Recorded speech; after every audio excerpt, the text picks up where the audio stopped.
আজকে আমাদের স্টুডিওতে ফাহাদ স্যার আছে। তো ফাহাদ স্যারকে মোটামুটি বাংলাদেশে এডটেকের মানুষজন সবাই চিনে।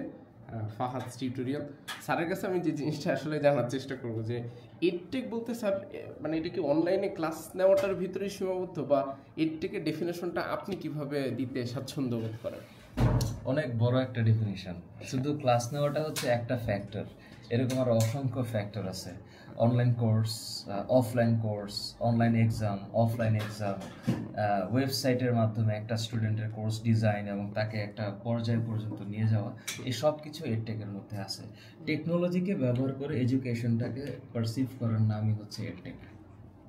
এই এবং বাংলাদেশের কনটেক্সটে আমরা যখন দেখি মোস্ট অফ দ্য এডটেক কোনো একটা সিঙ্গেল পার্সনের উপরে ডিপেন্ডেন্ট। দেখা যায় যে সে ওই অর্গানাইজেশনটার একটা সেলিব্রিটি ফেস হয়ে যায় অ্যান্ড দেন তার উপরেই পুরো অর্গানাইজেশনটা ডিপেন্ড করে। বাট এটা যদি আপনি কমার্শিয়াল বা বিজনেসের জায়গা থেকে চিন্তা করেন, এটা কি আদৌ কোনো সাস্টেনেবল কোনো জিনিস নাকি? না, এটা আসলে কেমন হইলে আইডিয়াল হইতে? কোলাবোরেশন হইলে কিরকম? কোলাবোরেশনটা হচ্ছে যে ধরেন আমার একটা স্কিল সেট আছে, তো আরেকজনের যে স্কিল সেটটা আছে আমি তো একা সর্ব হইতে পারবো না বা হওয়া উচিত না।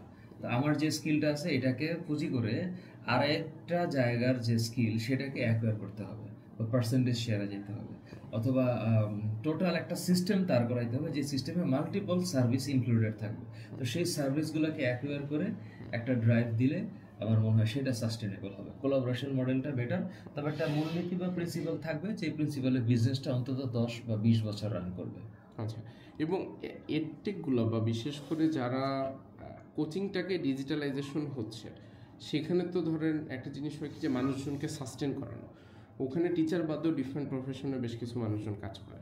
তাদেরকে সাস্টেন করানোর জন্য বা একটা প্রোঅ্যাক্টিভ বা সুপার অ্যাক্টিভ, হাইপার অ্যাক্টিভ একটা টিম ম্যানেজ করার জন্য আসলে কী কী জিনিসপত্র অ্যাটলিস্ট আপনার বিগত বছরগুলোর এক্সপিরিয়েন্স থেকে আপনি গেইন করছেন, যেটা মনে হচ্ছে যে ওই ফ্যাসিলিটিস বা ওই ওয়েতে ওদের সাথে ডিল করলে টিমটা আসলে খুব বেস্ট ওয়েতে হয়তো বা চালানো পসিবল? সম্মান। আচ্ছা, যদি স্টাফকে আপনি প্রপার সম্মান দিতে পারেন এবং স্টাফকে আপনি একটা প্রপার ক্যারিয়ার দেখাইতে পারেন যে শুধু এইটাই তোমার স্যালারি না, তোমার আরও অনেক অপশনস আছে সামনে, তুমি চাইলে আরেকটু স্কেল আপ করতে পারবা।